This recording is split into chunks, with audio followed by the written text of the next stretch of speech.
with regards to the current riots in the UK, you know, it's kind of like when people change their profile picture to a certain color or a certain flag, and then they give themselves a pat on the back about what a wonderful and fantastic person they are because they've got, you know, blue and yellow on their Facebook profile picture, and that means you're a good person.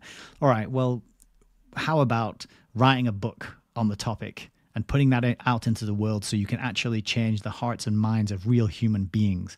You know, why don't you do that and then give yourself a pat on the back? You know, just changing a profile picture or putting up some 3-second Instagram story with some kind of trite, cliched words on them. You're really doing nothing, but you've got the sense of being a good person and making a change. No. Why don't you do some investigative work, go and talk to some people, carry out some interviews? Why don't you read 20 books on the topic and distill that information down into the 21st book to be written on that topic, and get it printed and hand it out to people and teach people the contents of that book and actually have a chance at affecting the world in a meaningful way, you know? So that's why I have a deep admiration and respect for people who write books. And then that goes even one level further when the people who were writing those books did it before the internet, as in the case of the one we're reading today.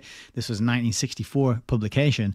There was no internet. You couldn't go on Wikipedia and go, what the hell is the United Nations? You had to scour archives and records, and you had to talk to people and travel around, you know, and fly around and build relationships. And you might have to lie to get your way into a certain office to have a chance at interviewing some key person. You know, you might have to really think outside the box and do some actual real world moving and shaking to get that information, to put it down in that book, to get that printed, to send that out to people, to tell them about what's going on. So you know, I don't think us in the internet age with computers and the access to information that we have, I don't think we can really quite understand the level of dedication and focus and determination that it would have taken 60, 70 years ago to go and get these kind of books written that are so well referenced, as we saw in the first few chapters that we read on Tuesday. It's a really well referenced book.